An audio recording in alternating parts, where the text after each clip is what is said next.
We are now recording, and I am just going to go over some things that strike me as being important right now, and then again, you guys are welcome to ask any questions.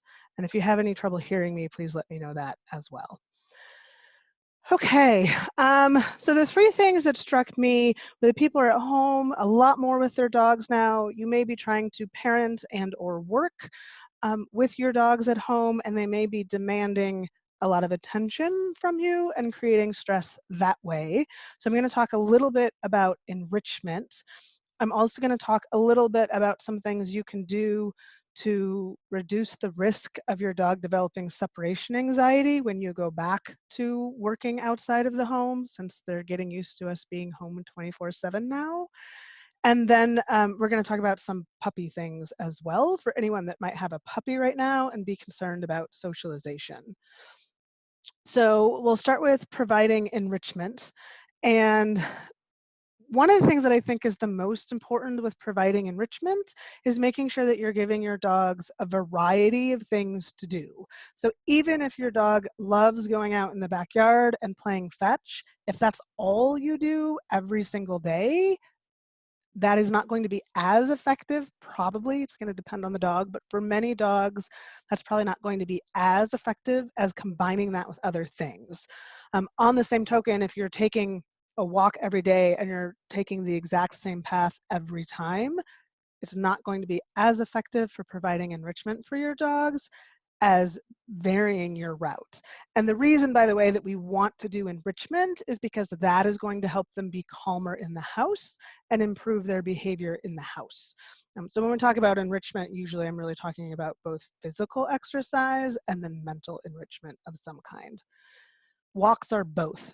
So they're physically exercising their dog, but they're also being exposed to a number of different things that provides mental enrichment. I mean, we know how we feel being cooped up in the house all the time now.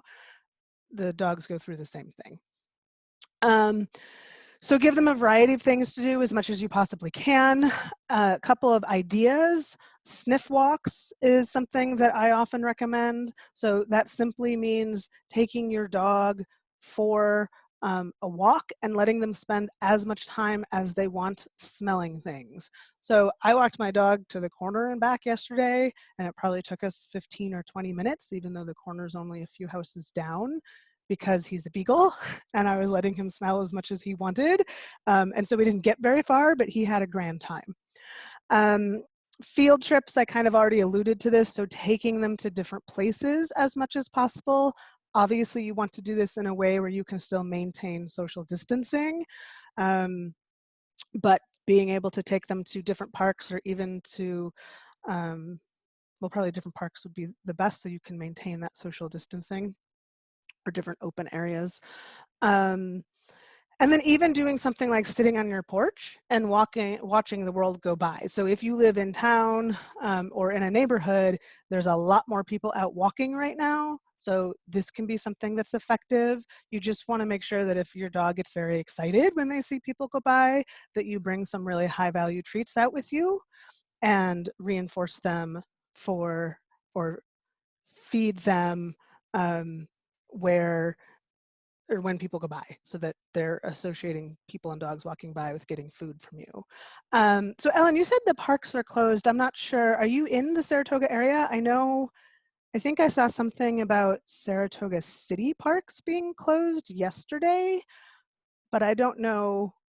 I think the state parks are still open, but I could be a little behind on that. Or maybe you're not local, I'm not sure, since I don't have a last name to attach to it. Okay, so hopefully the parks in our area are still open. Last I knew they were, but I mean things are changing every day, so I'm not sure. Excuse me. So some other ideas. Oh, I just got an answer. Oh, she's in Atlanta. Okay, so yeah, so I know some places, like I know Chicago closed their parks. Even yeah, I don't know. I mean, it's tough. I guess you just have to do the best you can in your area.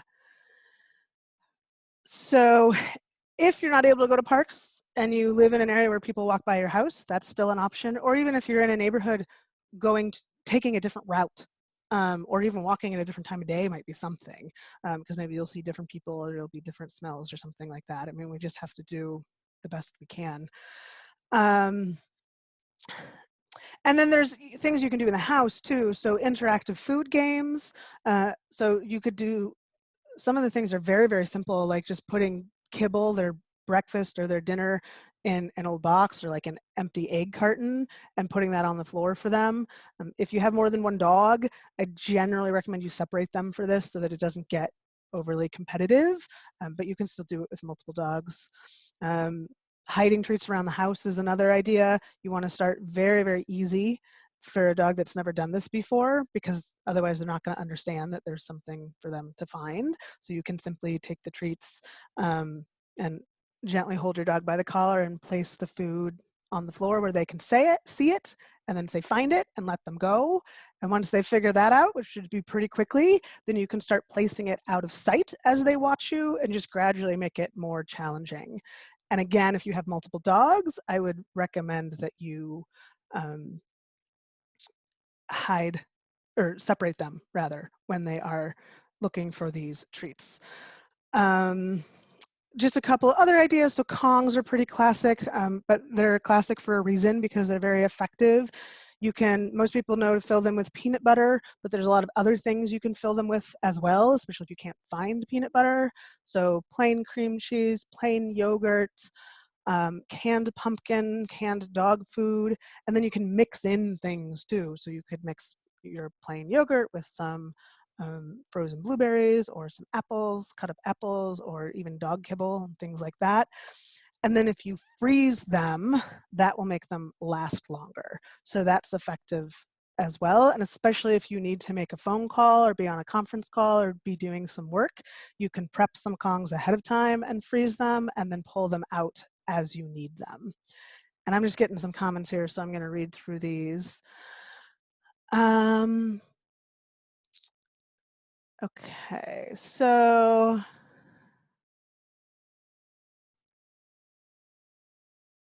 okay, so Ellen's just saying that she's found out I was in Saratoga. So, oh yeah, hide and seek with multiple dogs. So this is an interesting question.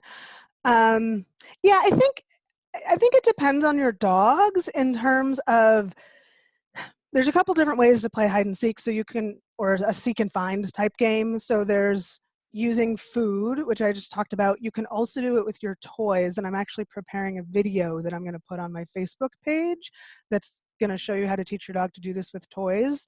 So you're just going to have to know your dogs. So if there's no competition over toys, then you could potentially do this seek and find with multiple dogs at a time. Again, if they're getting very competitive over it or they're getting very intense, you might want to separate them. I know when I was a kid, we had 3 dogs and I would play hide and seek with my dogs. And those 3 dogs really didn't have issues with each other, except when we played hide and seek, they would fight. However, I have not seen that problem since then. So I would just be careful with it. Certainly if your dogs have issues or if they have issues with tight spaces and competing for getting through doorways and things like that, I would probably separate them. Or if they're, obviously if they guard toys or food, you would want to separate them. Otherwise, you're just going to have to use your judgment and just be careful about it. That was a good question. Thank you. Okay, so those are some enrichment ideas. I have more. I'm going to be posting things on the Facebook, but that should be some things to kind of get you started. The next thing I want to talk about is preventing separation anxiety. And then again, we'll talk a little bit about puppy socialization as well. So it's going to be, for those of us that are stuck working at home and not leaving to work now, it's going to be very difficult to mimic a work day. I mean, you know, unless you're going to drive somewhere and sit there for 6 to 8 hours, which I don't recommend. But there's some things you can do that will hopefully help ease the transition in the future. So one thing, and actually I'm going to credit Fana Easter for this because I got this specific thing from her, is going out your door several times a day. So not necessarily leaving your property, but going out the door and going somewhere where the dog can't see you, waiting a few minutes and coming back in. So they're just getting used to that departure, and that departure becomes less hot. When I refer to things as hot, I kind of mean that they become very emotional and very intense for the dog. And so if that departure is only associated with you leaving for long periods of time, it's going to be hotter and more likely to be problematic. So leaving multiple times a day can help with your whole family. And yes, I see potty training. I can touch on that a little bit. Let me finish separation anxiety first, and then we can get to that. Going for a drive or a walk without your dog once a day. Walking might be harder. This came from Fana too. So if your dog can see you walk away from the house, that might be more stressful for them than driving away, but not everyone's going to be in a position, depending on where you live, to necessarily drive away from their house. So if you have the ability to drive away, especially if that's how you would normally be leaving your house, that's probably best. But if that's not an option, then walking is second best. And then, trying to maintain a fairly consistent schedule as much as possible can help. The routine and the predictability reduce stress. When you do come home, you don't want to make a big deal about arriving home, because again, that makes that arrival hotter. And on the same token, you don't want to fawn over your dog when you do leave. And then two other things that I would encourage, all those first several ones were from Fana Easter. Sometimes our dogs want to spend some time away from us. They'll leave the room or something, or they'll decide they're going to spend the night sleeping in a different room, and we want them with us. I would let them just let it go. So if they want to go hang out in another room on their own for a while, I would let them do that. So especially now when we're stressed, we can take a lot of comfort from our dogs, and I think that's good. But we also want to make sure they're allowed to have their space if they feel like they need it, because that will, again, help with the transition later on. And by the same token, I would try to avoid doing these really long marathon petting sessions, or maybe you're sitting on the couch and you're watching TV and you're just petting your dog for like 20, 30, 40 minutes at a time. I'm not saying don't pet your dogs. I just would maybe just don't do those super long marathon petting sessions. I know I had a dog with separation anxiety many years ago, and for him that seemed to exacerbate it, and I've seen that in other dogs as well. Okay, so puppy tips. I'm just going to read the comments again. So potty training. So I'll go over some potty training tips. I have an online puppy class that I'm developing and probably will be launching next week, and that's going to cover that in much more detail. In fact, when people register, they're going to immediately get a handout on puppy training. And then this other comment. Oh, yes. Yeah, I know. Sometimes it's hard to believe that our dogs might get sick of us, but I think they do. My beagle is not super social, and I'll cuddle with him and pet him, and every once in a while he'll just give this very long, deep sigh, and I take that to mean, please, will you just let me sleep? So yeah, sometimes they need space from us too. Okay, so I'm just going to give a couple tips for potty training. I'm not quite sure. Sometimes we have to do some digging to figure out exactly what the problem is, but with a little puppy, you want to make sure, yeah, so you're taking her out and giving her treats, so that's good. Make sure, if you're not already doing it, that the treats are happening outside immediately after she's going to the bathroom. If they're happening once she comes back inside, then she may be thinking she's getting reinforced for coming back inside. Other than that, I think the best recommendation I could make for you is to keep a log. It doesn't have to be super detailed, but just jot down when she's going to the bathroom and where she's going to the bathroom, whether it's inside, outside, and where in the house. And then maybe add in certain other things like meal times, and if you take her out, she doesn't go. And try and figure out how frequently she's going and if there are any other types of patterns. And then you want to make sure you're taking her out more often than she's actually going to the bathroom. So if she's going every 2 hours, you want to be taking her out every 90 minutes. And if you've taken her out and she's due to go and she hasn't gone, then you really want to ramp it up and take her out every couple of minutes. And then when you are inside, you want to watch her like a hawk. And if you can't, then she should be crated or in an exercise pen or gated into a relatively small area. So that's kind of some general tips. There's certainly a lot more we could do, but without knowing exactly what you're already doing, it's a little hard to get into that too much. Yep, you're welcome. Okay, so puppy socialization. So this is a really stressful time for those of you that have puppies, because especially if you're here and you're watching this video, you probably are a pretty responsible owner and wanting to socialize your puppies and expecting to, and all of a sudden things are a lot more difficult. So there's a couple things to think about.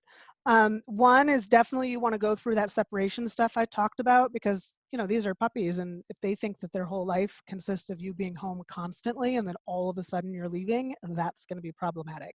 So make sure you're doing some work on getting them used to being left alone, and then start with very small, short periods of time, like a couple minutes, 5 minutes, and then work up from there, and give them something to do while you're leaving. So give them some kind of interactive food toy or a Kong or something like that. And then, so that's one thing. The other thing that you can do is, once your dog is safe and they're fully vaccinated, and that's, I mean, if you talk to different vets, you're going to get all kinds of different answers about when you can take them where. What I did when I had my puppy before he was vaccinated is I would walk him in the neighborhood, but I avoided really high traffic dog areas like parks, and things like that. I would take him to grocery store, not in grocery stores, but like I would take him to the parking lot and we would like hang out at the entrance. I don't know that you could do that now, but if you were far enough away, you maybe could. So that they're seeing people and they're going to different places. Again, if the parks are closed, that's not an option anyway. It makes it a little bit harder. But again, do what you can, even putting them in the car and driving them somewhere and standing, going to different neighborhoods or something, and just so that they can experience different places is good. And then when you do walk them, my recommendation is to bring small, high value treats with you and feed them treats whenever you see dogs and people. You're not going to be able to have them interact with dogs and people, which is difficult. But at least if they are seeing them and then having good things happen, if your dog is super toy crazy, you can use toys too. At the very least, they shouldn't develop a negative response to those people. And then, if you're having people deliver things to your house, when those people approach the house, you can also be giving your dog treats. And I would really strongly recommend doing that if you have deliveries coming in, because we can't have people coming in our homes right now, which is going to be very difficult as the dogs get older. But again, at least if they learn, oh, this car is driving up, this person is getting out, they're approaching my door, they're maybe ringing the doorbell, and all of a sudden I'm getting showered with chicken, that is going to make your life a lot easier later on. The other thing that you can work on now that I would strongly recommend doing is socializing them to handling. So working on brushing your dog. You may not be able to go to a groomer now anyway. And it's just starting off small. So showing them the brush, giving them treats, touching them with the brush, giving them treats, handling their feet, handling their nails. And whenever you're doing anything with your puppy or your adult dogs, it's really important to understand that when we're socializing dogs, we want them to be happy. And I don't know if I should say relaxed, because the puppy is not necessarily going to be relaxed, but we want them to be comfortable. So if you are picking up your puppy's paws and they're pulling their paws out of your hand and struggling to get away, that's not what we want. So we have to find a way to make it less intense for them. So maybe just touching their paw, or maybe even touching them higher up on the leg instead of the paw, and giving them treats for that, and then working up to handling the paws, or whatever it is, the ears, things like that. You can expose them to baths. You can put a towel on the bottom so that the dog's not slipping around as much, and they get used to standing on the towel, and then you can get the towel itself wet, and again, just sort of gradually working up to doing more and more with them. So I have 2 dogs. The Beagle is older, and we did not do this with him. I didn't get him used to the bathtub. I have an Australian Shepherd who is scared of many things in life, but we did work on the bathtub. So the other day, I had to give the Beagle a bath, and he doesn't like baths. We never socialized him to it. So I had to carry him into the bathroom, and as I'm doing that, the Aussie comes running in and jumps in the tub, waiting for his bath. So that complicated things a little bit, but it illustrates for you how much of a difference it can make. So those are some of the ideas I have. I know you guys asked some questions as we went, but before we stop, does anyone else have any other questions, or want to share with me particular challenges right now that I can help out with, or how we can help you out in general?